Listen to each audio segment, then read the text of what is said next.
What's up, everybody? Joe Carroll here, and today I'm gonna do kind of like a recap over the amazing time that I had, and I know so many other people enjoyed at the Force of Will FOW Festival, brought to you by Vite Ramen and Ruler School, and of course a bunch of other sponsors. So, um, I guess I wanted to go over just overall, like, the idea that we had was to show how great this community was, how much we love this game, and just how great, it can be. And even when there isn't something there to support you to play, like sometimes you just got to go out and do it yourself. And I just want to give a whole heartfelt thank you to the community for everybody who showed up. That was amazing to get there Friday night and hear people tell me that they just arrived from Florida and Chicago and California, like all the way to Michigan, was just awesome. So yeah, we'll go over some things I want to do in this video. We'll go over some things that happened, some of my favorite moments, some interesting things about the meta. We'll do the ruler breakdown. I'm not going to go like crazy in depth with that because I know Paul's going to do a video for the Ruler School channel for that, but I just kind of want to give a little bit of my own, I guess, take on what happened and what I noticed. I spent most of the day commentating, so I got to see the feature matches. I did have a round or two where I was just kind of walking around and noticing some things. So first off, I guess we'll pull up the ruler breakdown. Basically, whoop, there we go. Okay, so yeah, we started out the day with a lot of ISIS, and there was only one in top 8, if I remember correctly. And Adam, there was one Adam in top 8 as well. So the two most popular decks didn't quite have the end of the day showing. Now, there were a lot of people that were like on the bubble and, missed out because it was only 6 rounds, so I don't want to take that away, and make it sound like the decks didn't perform well. But 3 of the 6 Hanzo decks actually made top 8, so that's something that I think is of note. Interestingly enough, most of them were playing black, and I think all of them were. Some were a little more greedy, like some, like I saw.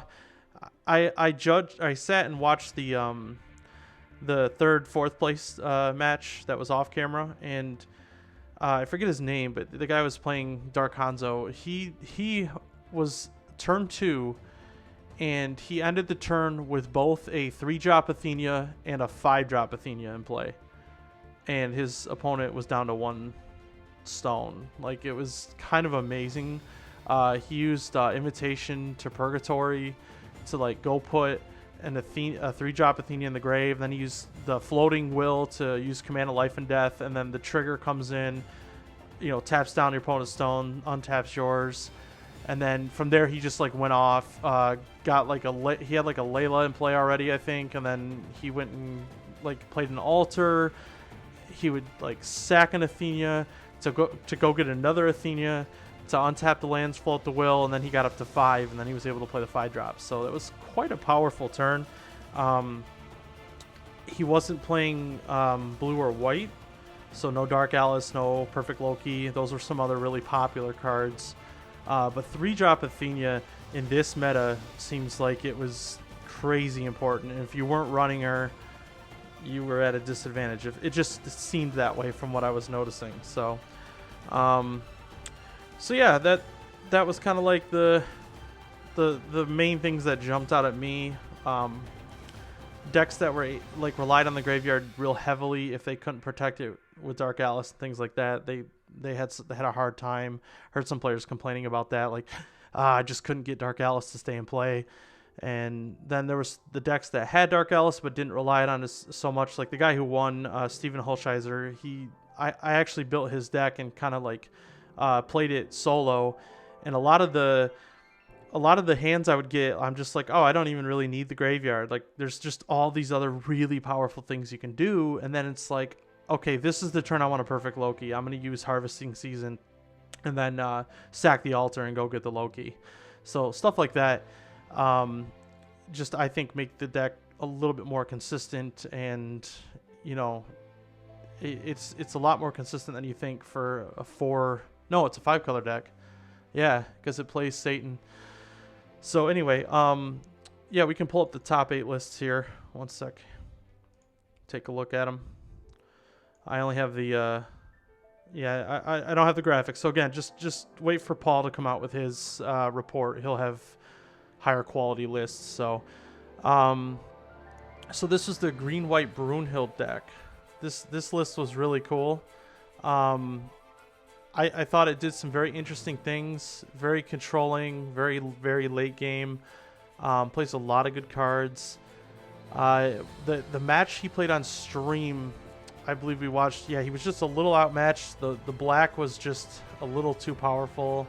And again, that 3-drop Athenia is really strong. So I think that was the game I saw that he had lost.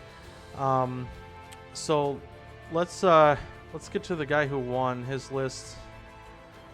So Steven's list should be... Oh wait, this is everybody's list. This is not top 8. What am I doing?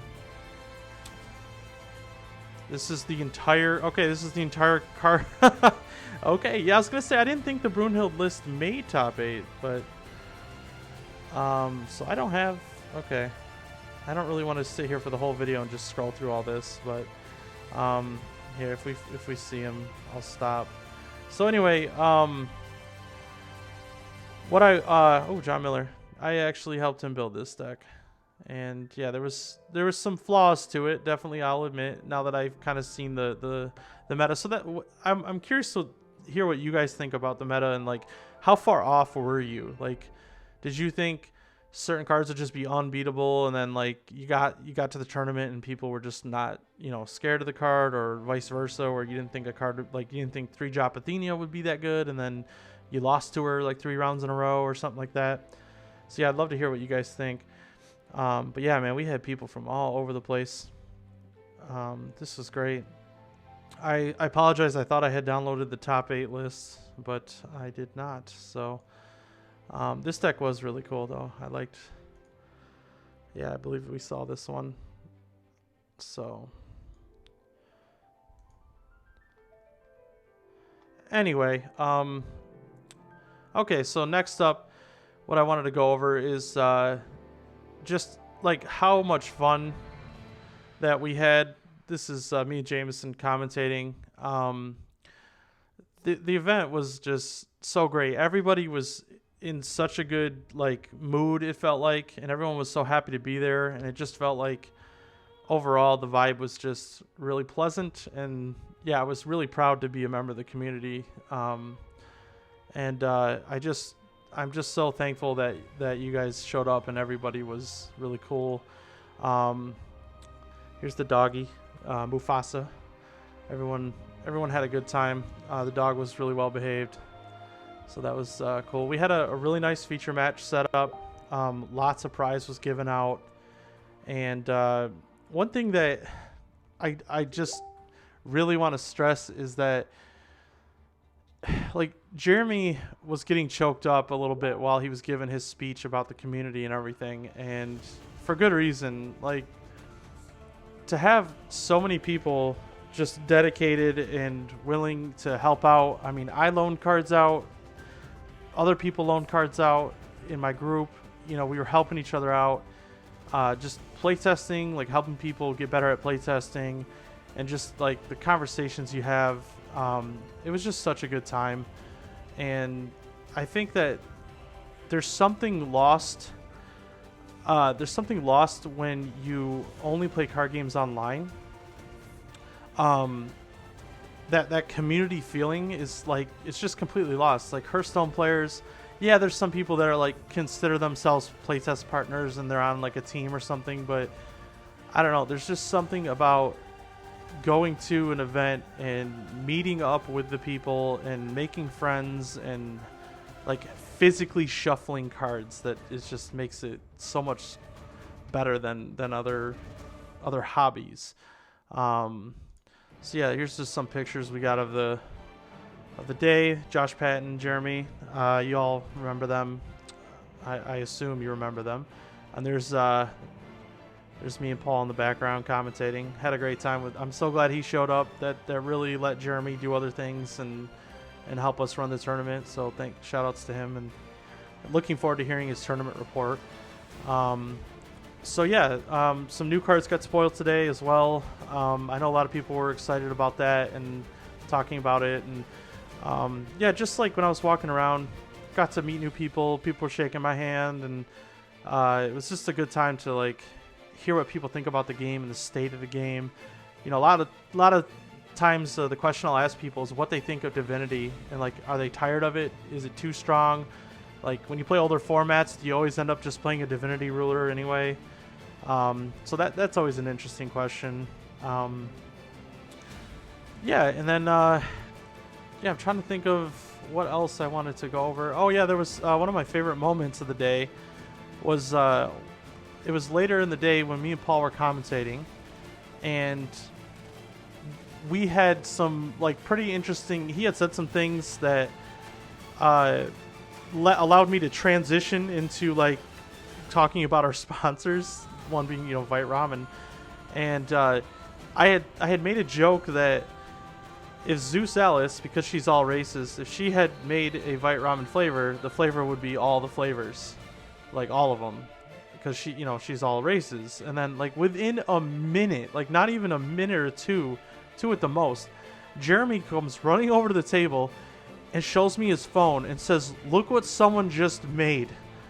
And this popped up, and I was just like floored. Like we were laughing so hard. And I really like the flavor text at the bottom there. Vite Ramen has everything. Yeah, it's just fantastic. So again, like another, like, just our community has inside jokes, and yeah, I was just very, very thrilled with how everything turned out. And also day 2, like we had a good, I'd say 16 to 20 people or so show up, and we did fire off a Epic Stories tournament. That format is really fun, 1v1, but be prepared to play against a lot of broken stuff, because basically everything's legal. So yeah, it kind of made me want to play Wanderer, like a good ban list Wanderer with Energize on all the rulers, stuff like that. So so yeah, I guess yeah, I won't go too long on this video. I still can't find Steven's deck. Maybe we'll find it real quick here before I sign off. But okay, that was round 3. Josh Borsma, shoutouts to him. He actually introduced me to this game. He streams a lot in the new online game Eternal, so we weren't sure if he was gonna come or not, and he did end up taking a day off to come out to our tournament. So shoutouts to him for that. Yeah, really appreciate everybody who came out, because we know you all have lives and busy schedules, and you know it costs money to travel and stuff. So yeah, and I was really happy that we did end up like being able to seat everybody. Like we were not sure how many could fit. Like the store owner told us it was 58 or something like that, and we cut it really close. So I'm really thankful that we didn't have, you know, like we filled up. Like we always want to fill up, but yeah, I was happy that we didn't like run out of space, and we didn't have to shoo anyone away. And so that was good. I think I'm having repeat scans here. So yeah.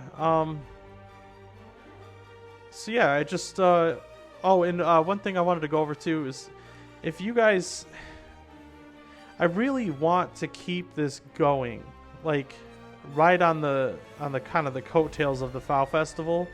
I'd really like to have it, if it were once a month or maybe like once every other month. How far would people be willing to travel to be able to play and try and get like a consistent 20, 30, 40 people showing up? Like I know we can't give away $1,000, you know, like every month or every other month. We can't do this like that often. But if we were to do like a bigger event with, you know, like a $20 buy-in or something like that, and then we just did like cash prize. Like how long would people be willing to come back to Destiny games? You know, like on the third Saturday of every other month or something like that. Yeah, I'm just curious of what you guys' thoughts are on that, and I'll post like some different polls and stuff like that to get your guys' feedback on that. I think I downloaded the wrong PDF. I'm like positive of it now. So yeah, and Vite Ramen did an awesome job on the playmats. Those turned out great. So yeah, I'm interested to hear what you guys think about doing like a monthly or a bi-monthly. And then I'm also what was the other thing? Oh, next year. Yeah, if we were to do another FOW Festival, which I definitely think we should, one thing I was wondering is if we moved it to Kalamazoo or like Grand Rapids or somewhere in the middle of the state, would that mean more people would come or less people would come? One thing I think the location that we did it at this time had going for it was that there were no connecting flights, because the flights, you can go direct to Detroit. So that kept the plane ticket cost down. And then for the people who drove, you know, would it be a huge deal for you to drive to the other side of the state, or did you like the location? Did you like how close things were? Did anyone end up going to like Dave and Buster's or to a casino, or just like, you know, any of the restaurants I had listed? Yeah, I kind of want to get your feedback on that. And then like, yeah, again, if we were to go to Kalamazoo, like, would that increase the plane ticket costs, or would that be like a good thing for you? You would like to go to that side of the state instead, or that might be easier for more people to drive to. So yeah, and then we do hope that the game continues to grow, so we're hoping that we need more space. But the store owner of Destiny was talking to me today about that stuff too, and how he's going to get longer tables so we can fit 6 to a table on one side of the room and then 4 on the other, and still have like a nice size aisle in the middle. So yeah, just overall great showing. You know, like I said in the player meeting, I just had this crazy idea that if we just put ourselves out there, put some money up front, and just did a hell of a lot of planning, that people will come. And you got to give them enough time, and I feel like we did. We announced it several months ahead, and we didn't get hardly any pre-orders or pre-registers until like I don't know, a couple weeks in, and so I was getting a little nervous there, but that turned out okay. Oh, and then what did you guys think of the website and the pre-registration process? I know a lot of times people don't pre-register when they go to tournaments, but did you feel like that made it smoother? Did you feel like it, you know, helped you commit to it and have other people commit to it, so that when getting a hotel room you were more confident in booking the room because you knew people were already, you know, kind of committed to going? Yeah, so just would love to hear some feedback on that. You know, feel free to comment below. And then some of my favorites of the new set, I think Zeus Alice is a really cool card. Perfect Loki is like super busted, but he's manageable. But the problem, I feel like, is that like, because of him being in the format, you have to build your deck a certain way. Thus, it makes 3-drop Athena so much more like, she's just more meaty. Like in the format, she's a lot more prevalent, and not only because she can remove the graveyard, but like she kind of like ramps you too. You know, you can float Will and bring her in, and I mean, she's a 3-drop that's technically free. So yeah, that was all going on. I really like the Giants. I like the flavor of that, and some of the new cards coming out. I like that there's no more Divinity on the rulers they've showed us, and I'm excited. I think having a Stranger deck is like, it feels like a toned down Divinity deck or Rune deck, because like you can't just flip a Stranger over and play it. Like there's all these like rules that you have to you know, you have to go through these kind of hurdles before you're allowed to use the strangers. So yeah, it just seems like it's and with Lorite being gone, like God's Arts coming back is a big thing, because like right now you didn't want to play rulers that had God's Arts because Lorite exists. So that's kind of a big deal. It's like now you can play a God's Art and you're not scared of it getting countered. So anyway, yeah, now I've gone on way too long. So yeah, I'll leave you guys again. Ruler breakdown. 54 players. We did have more registered. Some people registered knowing they wouldn't go, but they wanted to support us. So we thank you again from the bottom of our hearts. And yeah, this is just a fantastic event. And thumbs up from Jeremy, and thumbs up from everybody. And thanks so much for coming. And we really look forward to doing more in the future. And Force of Will is definitely not dead. And I just can't wait to see what happens in the future with this game. So, alright guys, take it easy.